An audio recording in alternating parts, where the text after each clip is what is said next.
Gary Webb and the King, Chapter 3. Functionally, there is no separation of church and state anymore. To understand why, you have to understand the function of the church in the 1500s and before.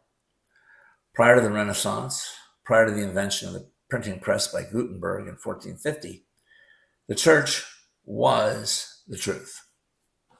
The church was where you went to learn the truth. The church was where you went to speak the truth. Now, in today's scientific world, we don't necessarily accept the church as the truth, at least not the full truth. The church does not have the power it once did. Now, this wasn't the case 500 years ago, though.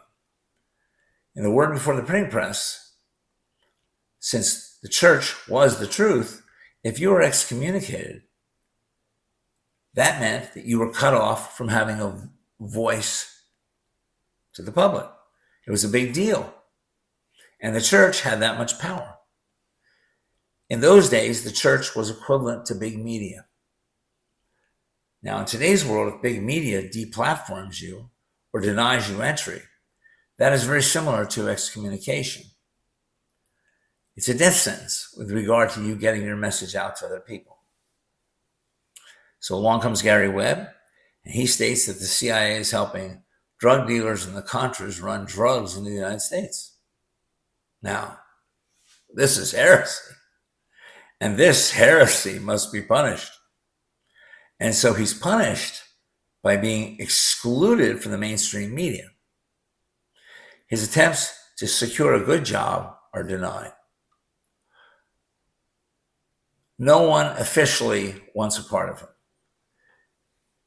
In this regard, Gary Webb was and is no different than any other rebels in history. Men who challenged the authority of the day. The king must not be challenged.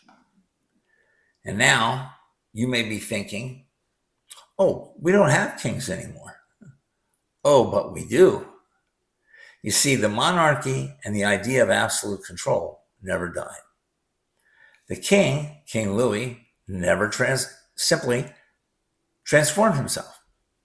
King Louis put on a suit, but still retained his earls, barons, dukes, and lords, but without the old titles.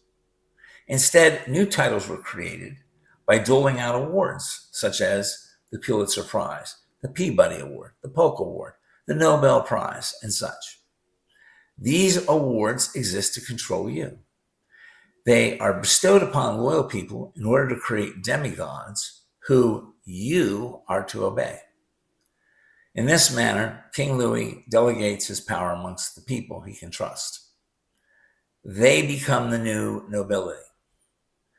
Many of our new nobility come from the social register. They go to elite schools like Harvard, Yale, and Georgetown, and they are connected in with the wealth and power of the United States. But there are also men from regular backgrounds who desire to be courtesans in the court of King Louis. These men crave the dog biscuits of empire. They are trusted men. And because they are trusted by King Louis, they are the de facto rulers of the United States. And they have hijacked our country, our republic, and they have made our republic into a sham. They are steadily cementing a new feudalism in our country. Their decisions are not accidents. They are not stupid people. Now, that's what they want you to think. They know what they're doing. These elite people control the press and the mainstream media in our country. They also control the government. They are the government. They are the media. They move effortlessly between politics and government. George Stephanopoulos worked for Bill Clinton. Chris Matthews was an aide to Tip O'Neill. Mark Levin worked for Ronald Reagan. David Gergen worked for Gerald Ford. It's a cozy relationship that has existed for decades. Consequently, there is no difference between the government, otherwise known as the state, and the media, otherwise known as the church. As I have stated, in the old days, 500 years ago, the church was where you went to learn the truth.